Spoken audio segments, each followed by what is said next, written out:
Today's guest is someone whose story is not only powerful, it's transformational.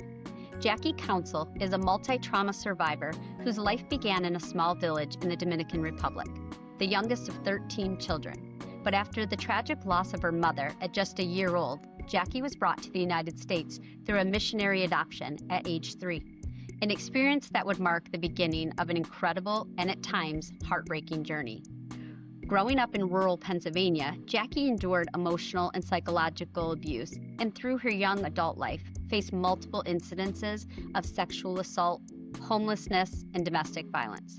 But Jackie's story doesn't end in pain. It's a story of rising, of resilience, and of radical transformation. From living in her car while working 2 jobs and attending college, to rebuilding her life as a single mother, to a domestic violence shelter, to becoming the executive director of a comfort care home without a college degree. Jackie has beaten every odd placed against her. Today, she's a wife of 14 years, a mother of 3, a business owner, a spiritual woman deeply connected to her faith, and a passionate advocate who has helped hundreds of survivors reclaim their own stories. Jackie's journey is a powerful reminder that resilience isn't just about surviving, it's about choosing to thrive again and again. I'm honored to welcome Jackie to the podcast. Here she is. Hi, Jackie. How are you? Good. How are you? I'm great. Thank you. I'm so grateful that you're here and you're sharing your story because it's one where I think a lot of people could be broken from.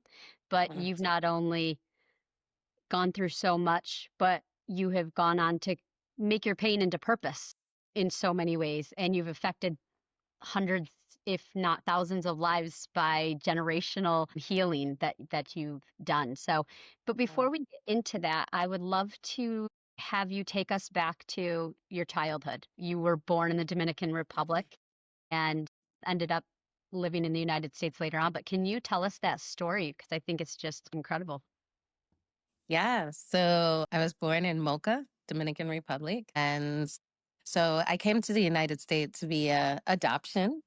Um, my family was a victim of the orphan trafficking that was happening back in the 70s, 80s. And into what was happening was missionaries were going into communities and promising stuff to families that were in poverty in third world countries. And then under the guise that they were helping these families by taking their children for education to the United States, they were actually signing adoption papers and they were selling them and bringing them to the United States.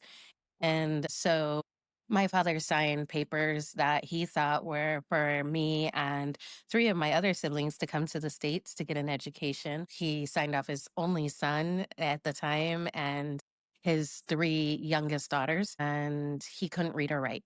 So he was actually signing adoption papers, and we were sent to American families, Wow. separated, different American families, and sent to the United States. I was brought over with my older sister at the time. It was a condition that the attorneys had made because I was so young leaving the Dominican Republic How old were you? that I was almost 3 when I got over here. Oh, wow. Okay. So it wasn't like Yeah. a newborn. You were established in No. your family. Everyone knew Yeah. My sister was 9. Wow. And, okay, So but you're also a twin, aren't you?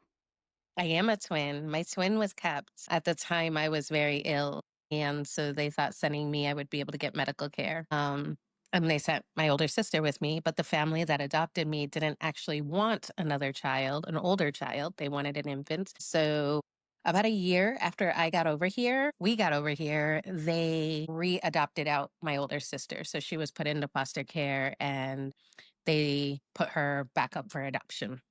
Wow. So Okay. and then we were separated. Hmm. So Yeah. when you were growing up, you obviously were adopted into um, a family. And how was life?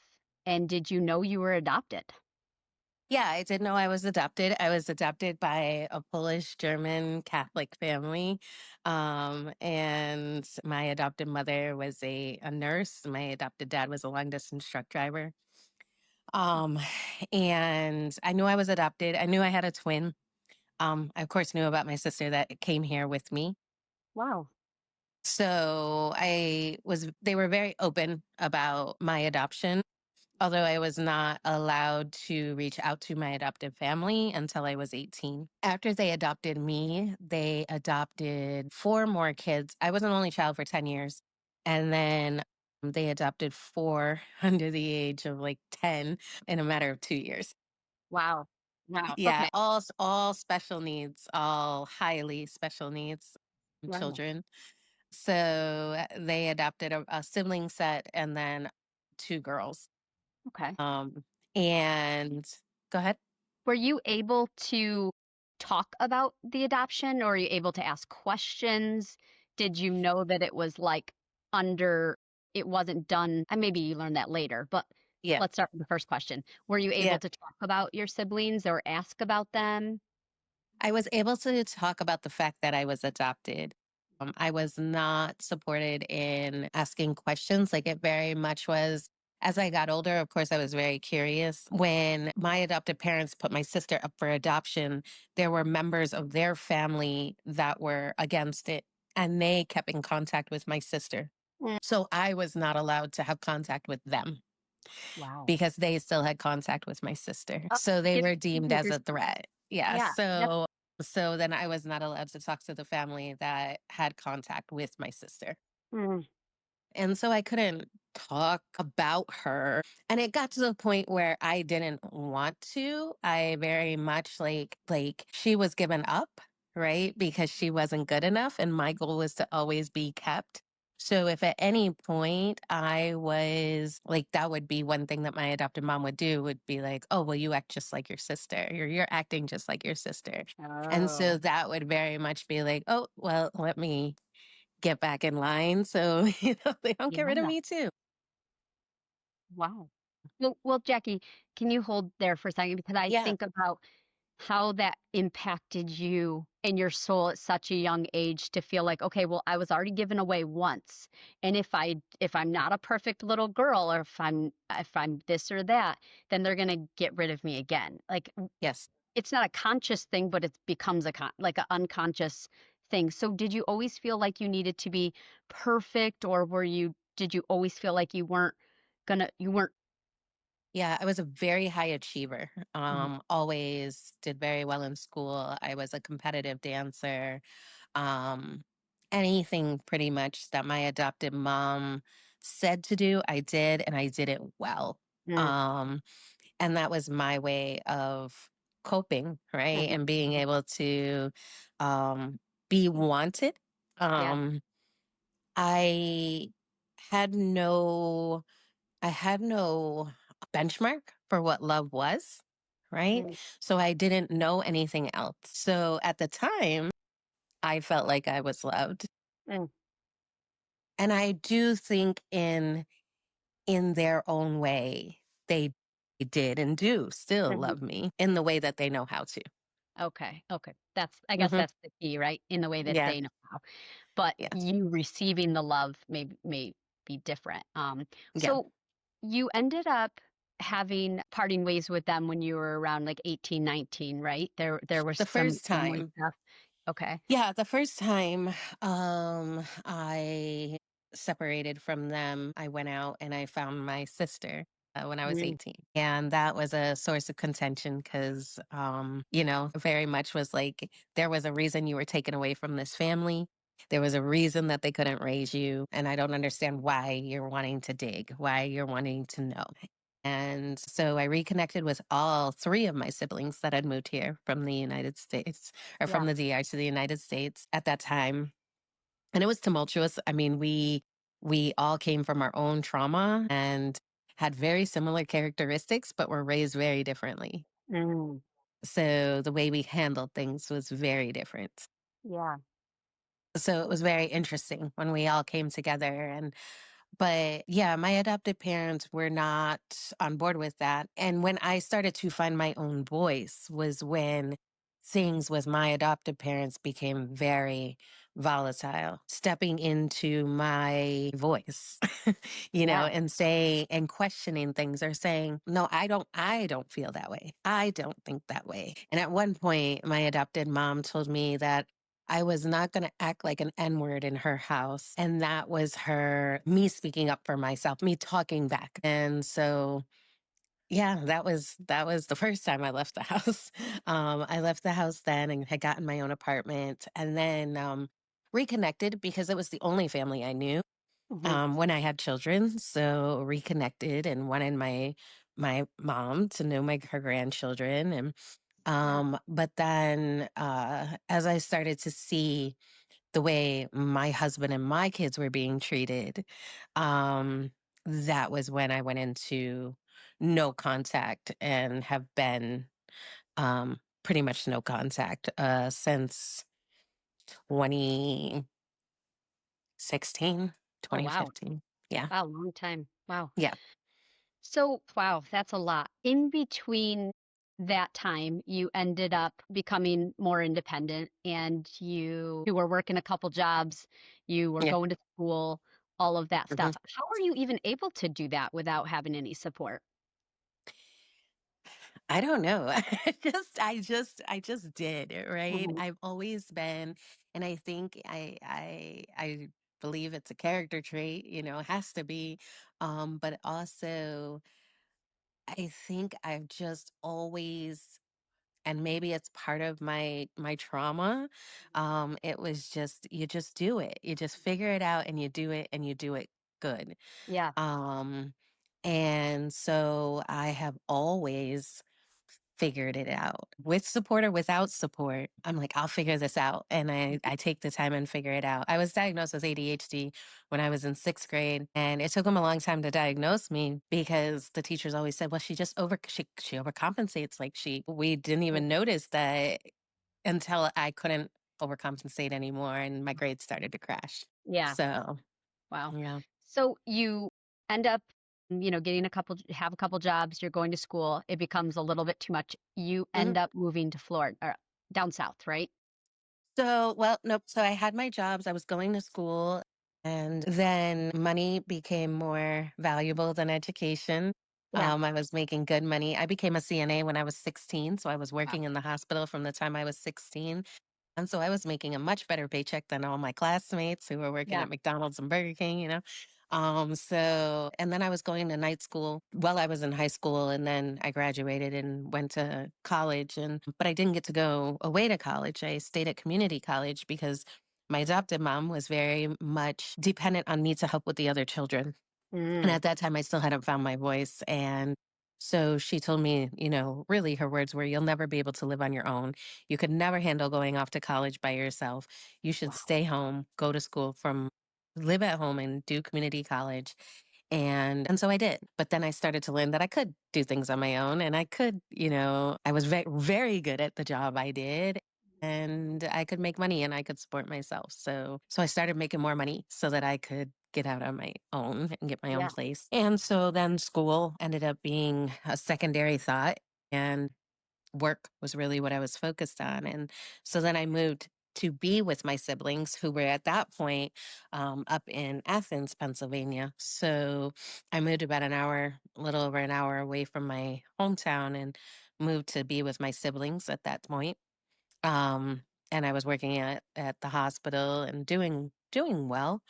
Um, and th- then about a year, 2 years into living out that way, I experienced my first assault. And well, not my first, Oh, my first assault as an adult. And it really threw a wrench into everything. Like it was the tower moment wow.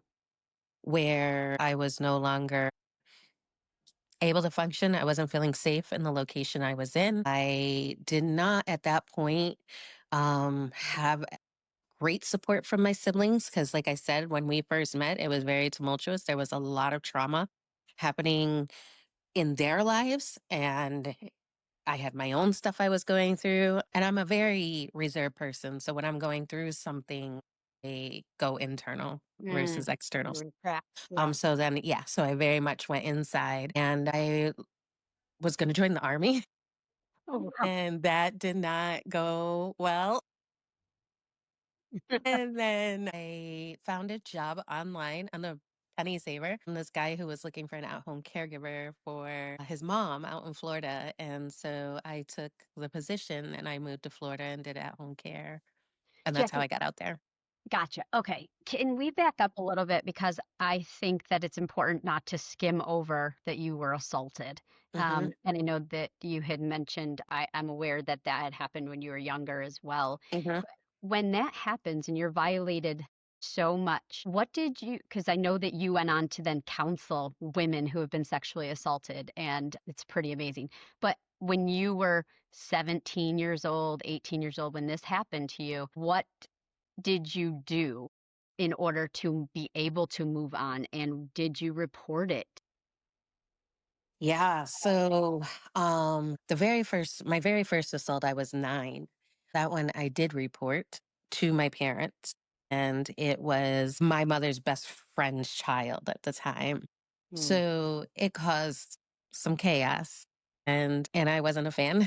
So as I got older, I had a couple other incidences. I feel like to set the scene, I was raised in a very small rural American town. I was the only child of color in my school for many years. I was a brown girl who was hypersexualized all the time, mhm, all the time, because I developed way before all my other classmates. mm. At the time, I even had adults who would pull me aside and say, "Oh, Jackie, maybe you want to watch the way you walk or you want to watch the way you're doing." Wow. And I didn't know I didn't know what was happening at the time. Now as an Yeah. adult, I see what was happening. But so that assault happened. I had another incident that happened um, in the school where I wasn't sexually assaulted but touched inappropriately by another student. And then when I was 16 and a half, I was raped by my boyfriend at the time. I was in the church heavy. I was raised Catholic Mhm. and I wanted to be a nun. So Wow. when I tell you, I was devout. And when that happened, I went to my priest and he couldn't give me an answer because, my question was why is when I started to question religion. Mm, I questioned God because here I had said, like, this is the route I want to go. I had taken a vow of chastity. Like, this was me.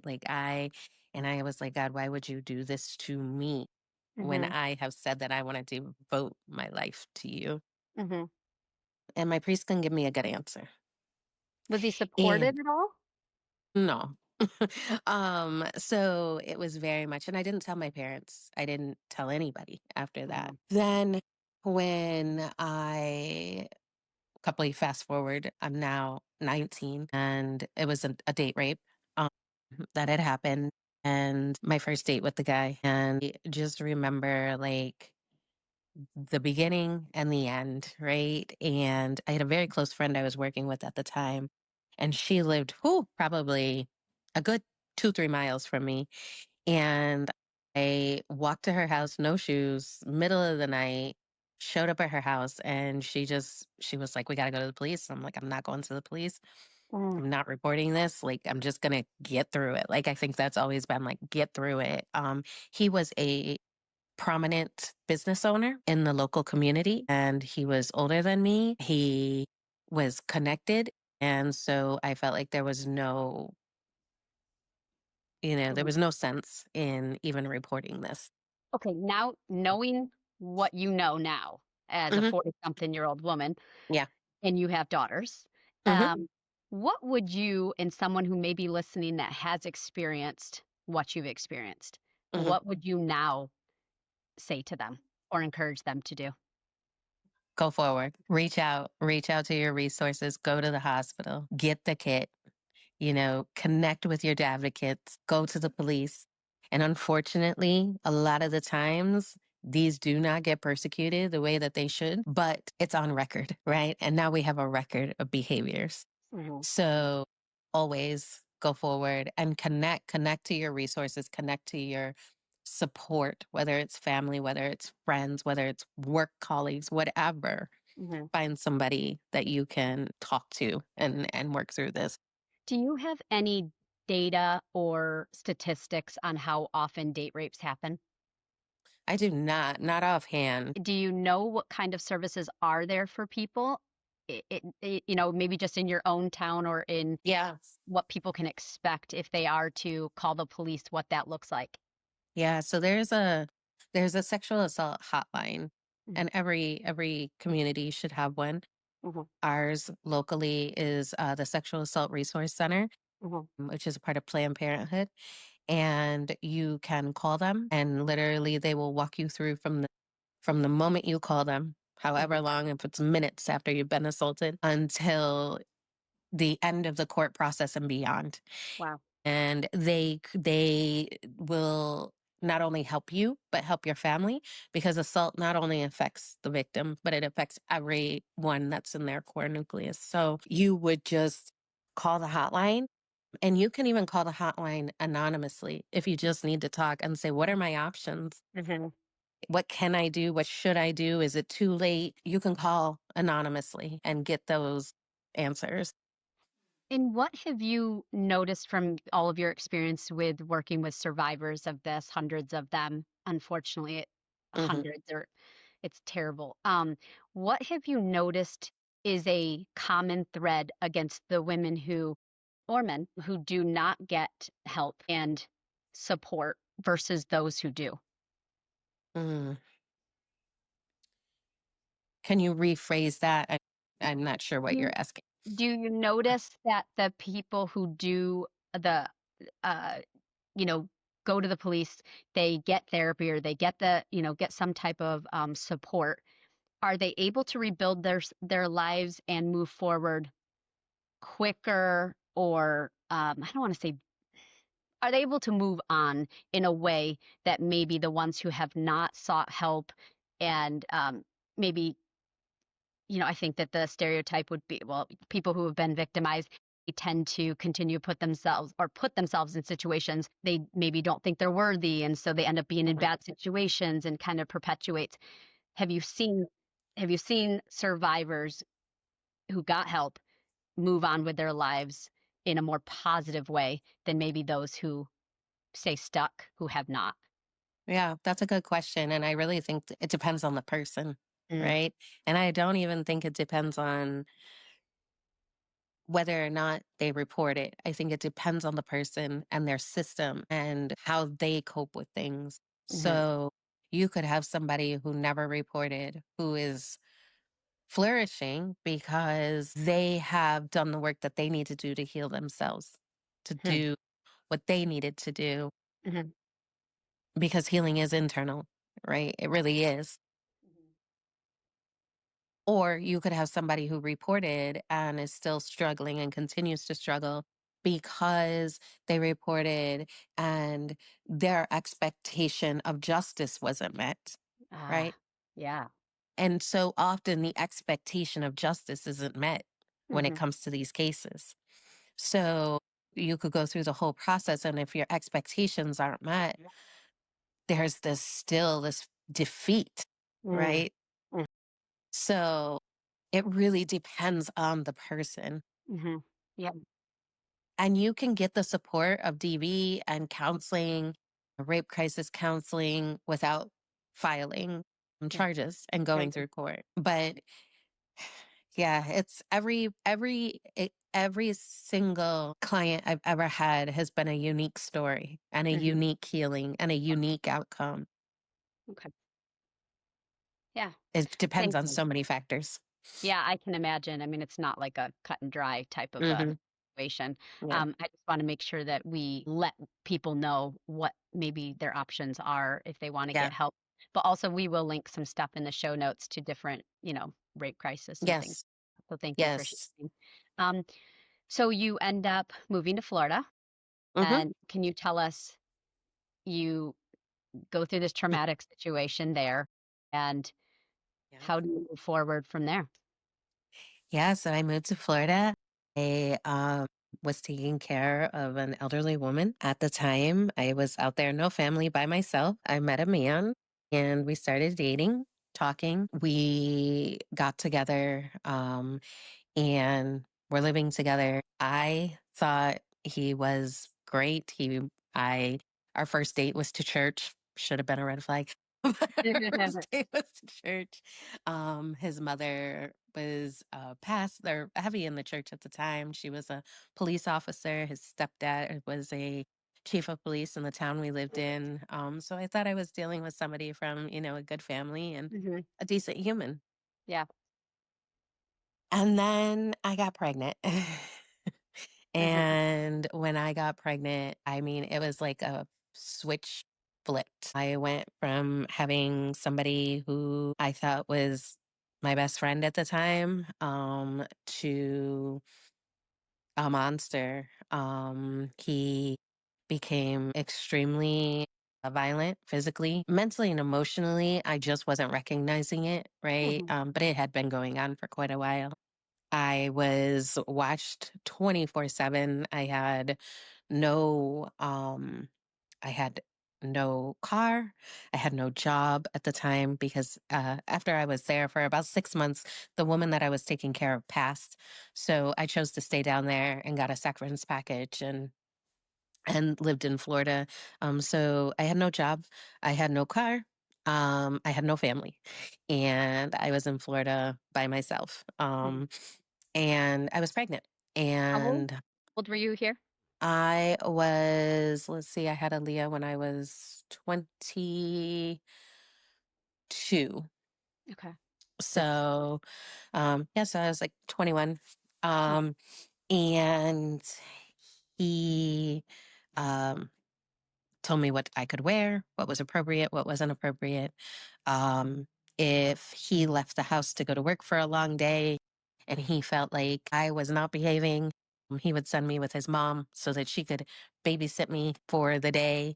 And he'd pick me up after work. Yeah, it was the first time he put his hands on me. I was about 7 months pregnant, and he was 6'6", a good 250 pounds. oh, wow. And I'm 4'11". Yeah. And at that time I was probably 140 pounds, 135 pounds. So And how um was his mom in regards to, did she know that he was this way? oh yeah. Oh She yeah. did. She did. So every time I would call, she would come out. Uh-huh. So Mm. there was never any formal record. There was one record of the abuse. But every time I called, after I had my daughter, I was trying to leave him for like the third time. He would smash my phones. And I was attempting to leave him, and he laid on top of my baby. She was maybe 6 weeks old at the time. And he laid his entire body on top of her. And I called his mom, and she came over with a gun drawn, I mean, in uniform, Yeah. and held a gun to him while his grandmother took my daughter out from underneath him. Wow. She used to give me money for emergencies in case I needed to run in the middle of the night. So she knew what was happening. Um, and one time he beat the crap out of me for like 20 minutes in the car and pulled me out by my hair in her yard and just left me in her front yard. And she never pulled or said, "Hey, Jackie, you you guys come with me, leave him, I'll help you." And she was a No, police officer. a police officer. Yeah. Wow. Yeah. Okay. And how long had you guys been together before he started the abuse, or at least the psychological Oh, stuff? Did that start pretty, you just didn't realize it start from the beginning, or yeah, was I he would love say the bombing you? psychological stuff probably started, maybe about 6 months after we were together. There was Mhm, always like girls in his phone, and I was always crazy. And, mhm. like I'd come home and girls would be sitting in my living room, like, but I was just nuts, like Right. those types of things. So it was always like I was jealous, and I was this, and I found photos of his best friend's girlfriend naked Mm, in our cabinet, and I was crazy, yeah. like it was like, oh, she gives those to everybody, like it was like I was always crazy. Yeah. So what made you finally get out of that relationship? Mm, my daughter. My Mhm, daughter. So on her first birthday, I was getting ready to we were trying again, and I went to uh dinner and came back and had walked into my apartment, and he had said something to me and I said something back, and he mushed me in my face. So I had put my daughter down and backed out of the house because I knew things would escalate. So I laid her down and I backed out of the house and was turned my back to him and was walking to the parking lot, and he kicked me, and there was a police officer that was off duty sitting in the parking lot, and I went Mm. flying into the dirt. So he got cited. That was the only on record abuse that Wow. was, because there was a police officer, thank God, sitting in the parking lot who witnessed it, and they pulled him over and gave him a ticket. My goodness. Yeah. Not arrested or anything. No, no, there was a ticket So that was given. that's when you said, enough's enough. Hmm. Yeah. Yeah. So then I was like, I don't want my daughter to grow up thinking that this is okay. Hmm. I don't want her being exposed to this, because if I had a patient one time when I was working at the hospital, and I thought, as many abused women think, you're hiding it well. I wore my ugly sweaters. I lived in Florida. I had my ugly sweaters on, and I never showed that I was upset, or never, like I never brought my home to work. And I was working with one of my patients, and he looked at me and he said, if he does it to you, he'll do it to her. And I Mm, didn't even know at that moment, I realized somebody saw me, and that was scary. mm, Like, how does this person know? And I was like, what are you talking about? Of course, and, but those words stuck with me. mhm, They stuck with me. And eventually I was like, he's right. Like, he does this to me in front of her. He'd punch me in the face while I was holding her. Like, just, he was constantly doing in front of her. So, of course, at some point, he's going to do something. And he did. He laid on her. Right. So, yeah, she was the one that made me say, okay, this is enough. mhm. And I need to get out. So did you end up going to a domestic violence shelter at that point, or how did you actually No. get out? Because they say that that is the actual most dangerous time with Yeah. victims of domestic violence is when you leave the partner. It is. So it was terrifying. It was actually wild because I knew of no resources in Florida for women who were being abused at the time. I didn't even know that there was shelters at that point, because it was Yeah. something I'd never had to experience. I worked.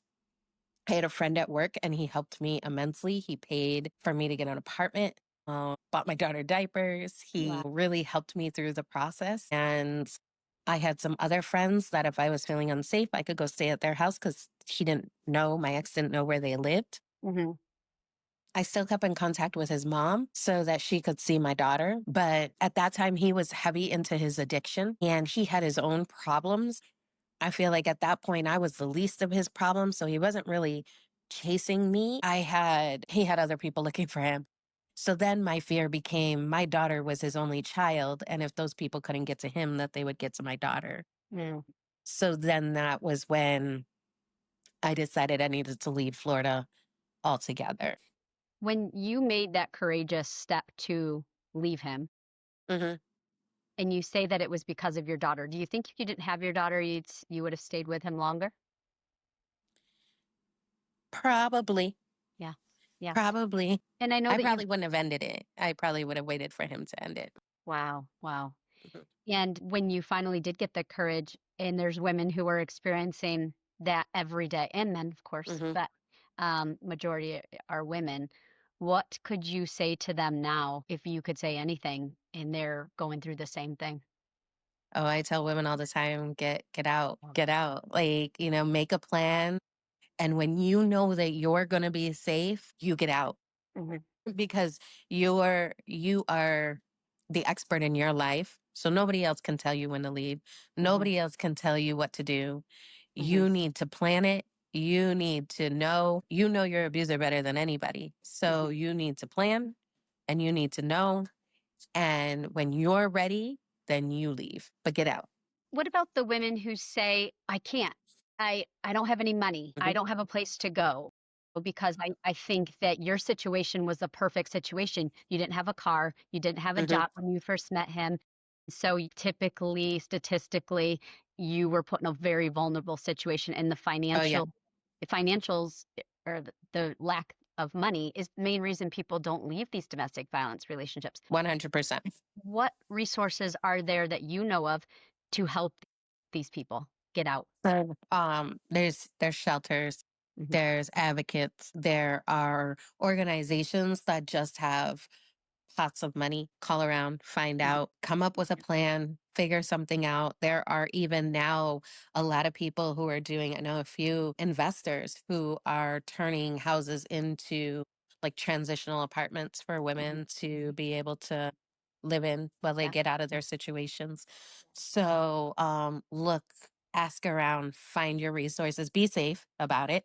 But there are resources, and I eventually, I had to take the long route. I ended up getting with another man who I thought I felt was safe, and that was my other. It definitely was like I was with my ex. Um, One of my coworkers who was a man helped me out. And then I got with my second daughter's father, who was safe. He was Mhm. just a safe person, pathological liar, but he was safe. He was not physically abusive. And Mhm. so that got me out for a little while. And then when I left Florida, it was my sister calling me and saying, "You're leaving. I have your Mm. ticket. You will be here tomorrow." Wow. Wow. So, um, And so I know that you mentioned being at a domestic violence shelter as your tower moment or a very yep. pivotal time you were in Yep. domestic violence shelter. Can you tell us a little bit more about that period of your life and what changed for you there? Yeah. So I ended up going to Denver, and then by way of Denver, got back to Pennsylvania, and I was working, and I was pregnant for my second child, and I had to go on food stamps. And when you apply for food stamps and cash assistance and WIC and all those good things, the government wants the father's information. Right. So I had to give the information of my oldest daughter's father, and they put him on child support. I did not. The Hmm. government put him on child support at that point. Yeah. Well, that triggered him again. Mm. And so then he became very just verbally like calling me, threatening me. His family was threatening me because I had taken their grandchild, Mhm. and his mother was a police officer. And I was terrified. Like, here I was up against this family that seemed like the family, right? Mhm. Like, he's got a mom who's a police officer. She's a pastor in the church. He had all this support, this big, huge family. They portrayed him to be a teddy bear, and there was Wow. me. And I had my adopted parents who I didn't really talk to, my biological siblings who the relationships were rocky. And I was a single mom with another baby coming. And Wow. so I'm That's like, a what am I going to do? How am I going to, fight this? And, um, so I ended up because he had gotten a letter in the mail that they were going to start garnishing his wages because he hadn't been paying child support. And he called me and he wanted m- custody of our daughter because he's like, if I have to pay for it, then I should be able to see it. And that was his words. Mm. And he said that he was going to come for her, like he would get her whatever way possible. And Wow. It's I didn't terrifying. trust his mom. And so I talked to my sisters, and they were like, well, my one sister was in the DV shelter at the time. She had been going through something with her spouse, and it was in an abusive relationship and had gotten out. And so they were like, you should go to the shelter and just across state lines so she can't find you. And so I went to the shelter in Elmira, and ended up in the DV shelter in Elmira. It was the first time I told my story and people believed me.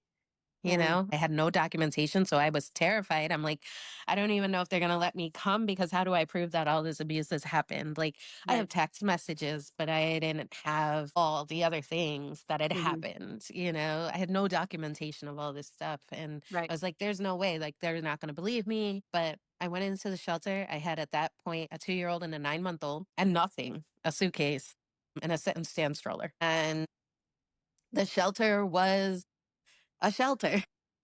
Yeah.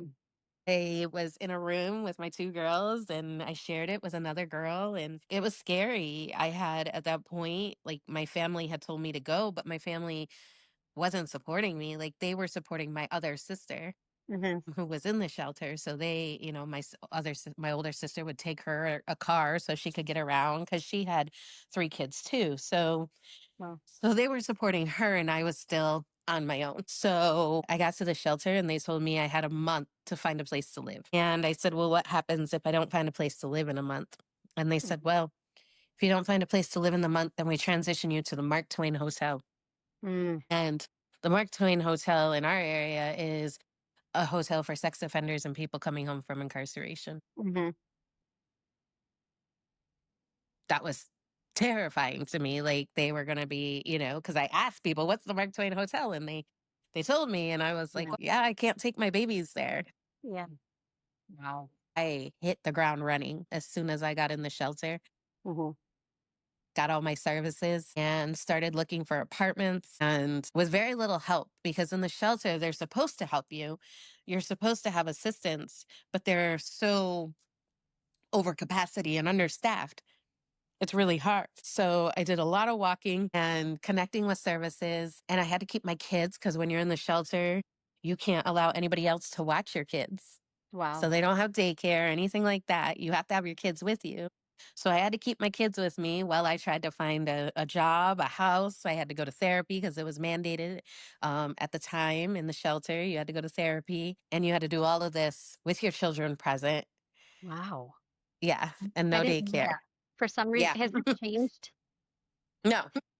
No. Okay. No. So Wow. some shelters offer it. So Mm-hmm. there are some local shelters in different counties. It depends on the county, but the county I was in did not. Mm-hmm. Broome County does have childcare Mm-hmm. that they offer, but it depends on the shelter. So Yeah. the shelter I was in did not offer any type of childcare assistance. So your child needed to be with you all the time. Do So you there was no say, room to heal.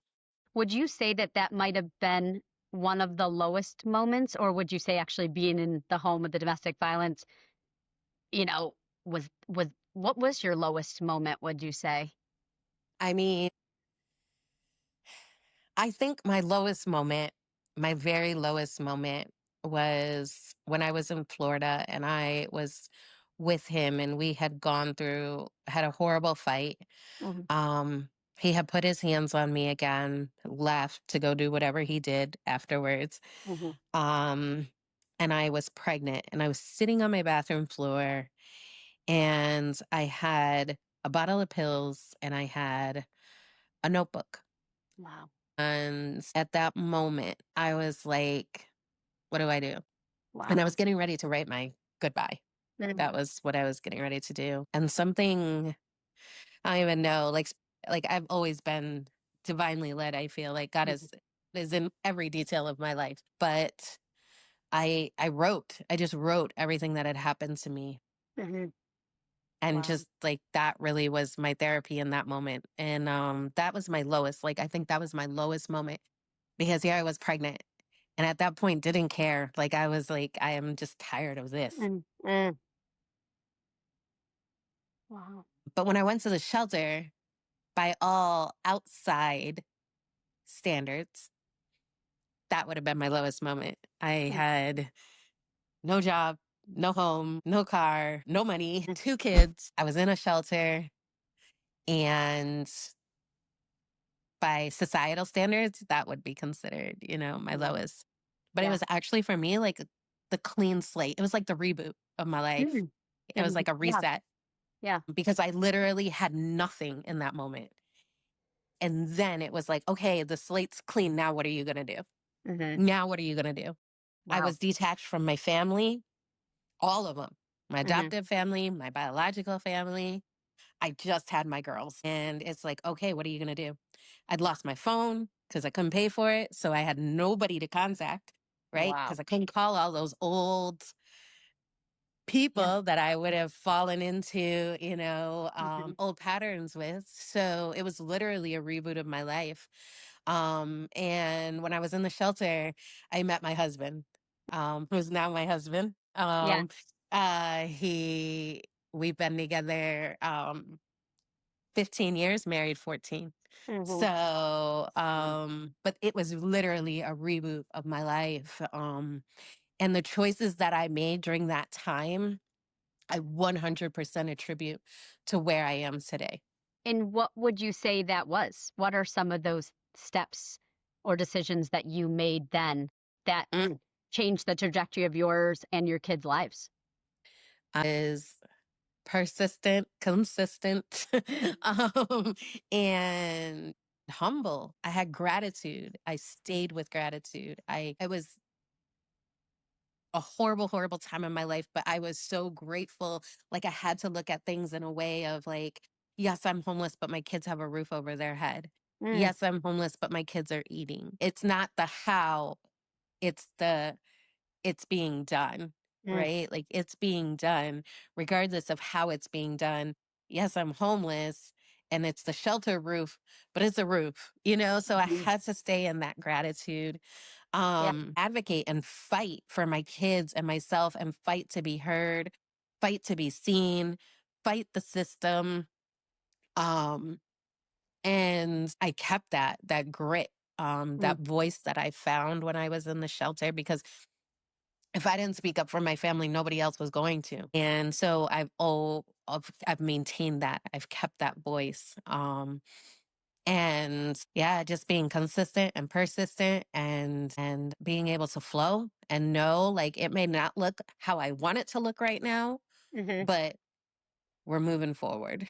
So you've gone from failure to thrive as an infant to executive Yeah. director now, mother of three, entrepreneur. You've counseled and been there for hundreds of survivors of abuse of different sorts. Yeah. Wow. What are you I the say most that all proud the of? time. Yeah. Wow. What are you the most proud of? Oh, my kids.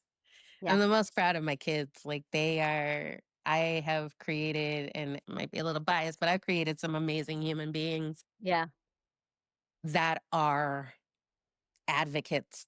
Mm, They have voices that they didn't have to find, yeah. right?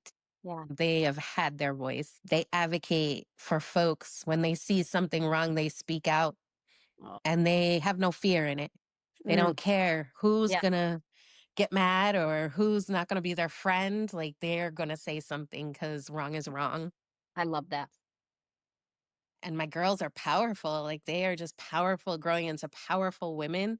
Um, And, I've had a couple of moments. My oldest, she just got into a relationship and she's like, mom, we talk about red flags and we talk about all Yeah. the things. And she's like, I kind of was being the red flag because I couldn't commit. But, you taught me not to just settle for anything, and so, and I'm like, and then, like, my middle daughter, her group of friends came over one day, and I was talking to the girls, like, "Oh, is there anybody?" Because sometimes I think she hides and doesn't tell me, like, her Hmm. little crushes, and I asked her girlfriends, I was like, "So does she like anybody?" And they were like, "That girl knows her worth. She is not talking to any of these guys."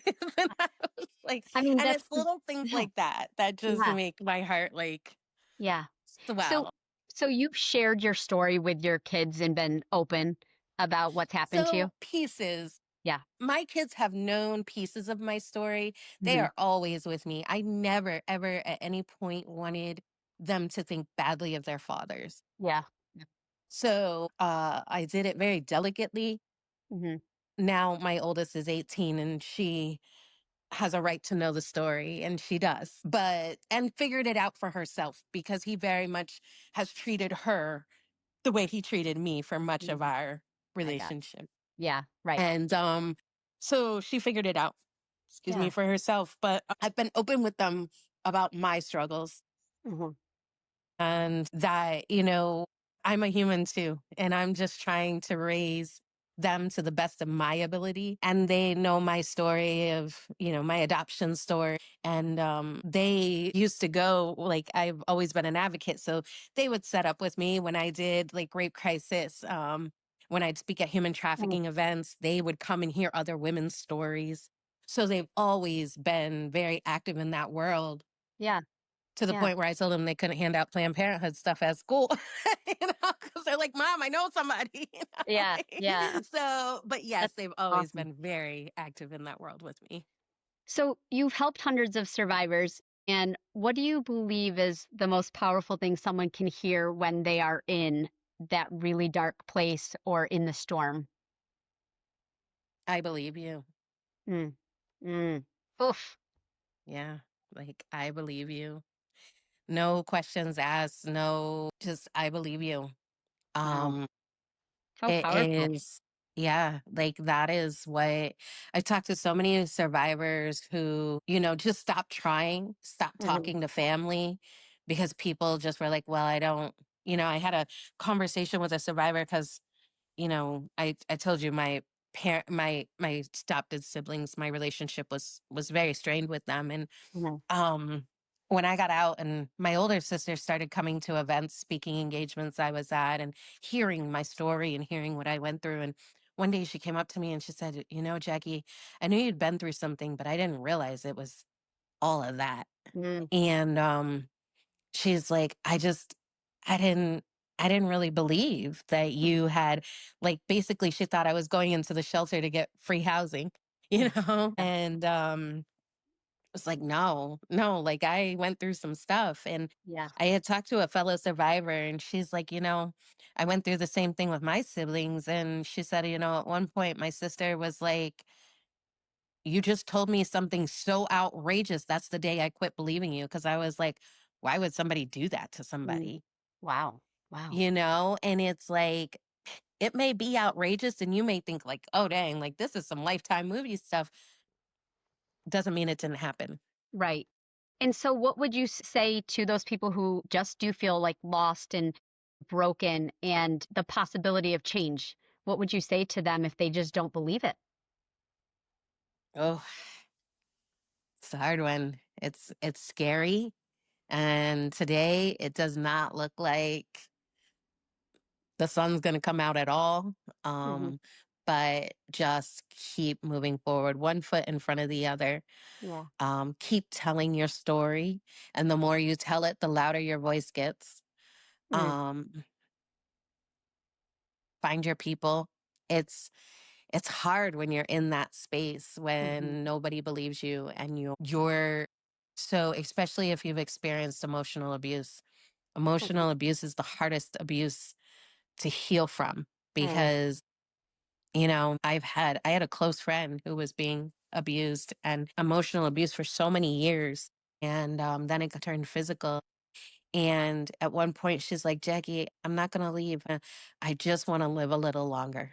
Mm. Wow. And it broke my heart, like, because I couldn't make her get out, but he had beaten her down to so little that she's like, I know that the outcome of this is death. Mm. I just am trying to prolong my life. Wow. Wow. Yeah. If your life was a message, what message would it be? Oh,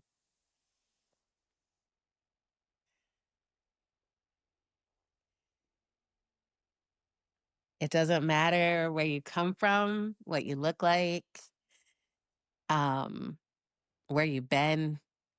Uh, anything is possible. Mm. Anything is possible. Wow. I agree. You've shown that. You've shown that. And you're thriving today. And it's Yeah. so wonderful to see. What would you say looks like healing for you today?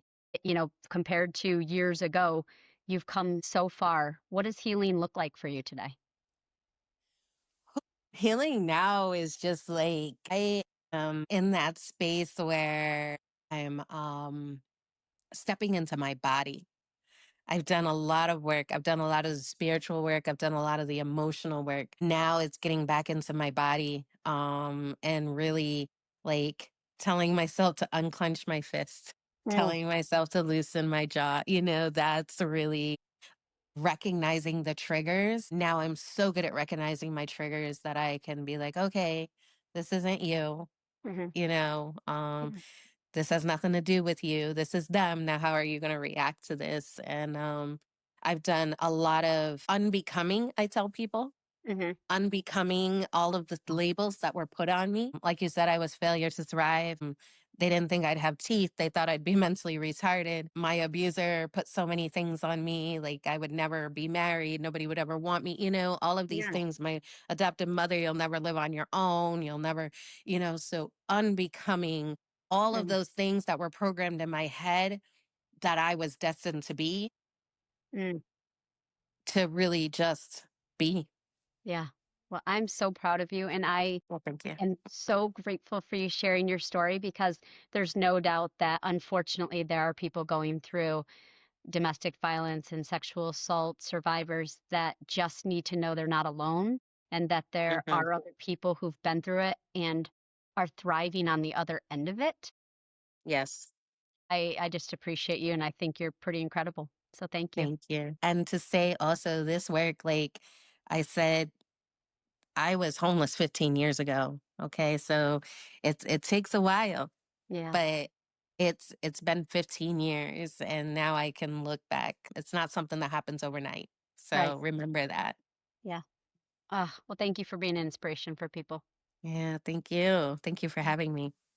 Jackie's story is a powerful reminder that no matter how broken life may seem, there is always a path of healing. And it often begins with courage, faith, and the decision to keep going. From surviving unthinkable trauma to building a life rooted in love, purpose, and service, Jackie's proof that resilience isn't just about bouncing back. It's about rising stronger, wiser, and more whole than ever before. To anyone listening who may feel stuck in the dark, may Jackie's journey remind you, your past does not define your future, and healing is not only possible, it's waiting for you. Sometimes the most shattered pieces of our lives become the foundation of our greatest work. Jackie, thank you for your honesty, your strength, and your heart. And to our listeners, we have linked resources in the show notes in case you need them. Thank you for joining us from Dark to Light. Please share with others that may need to hear Jackie's message.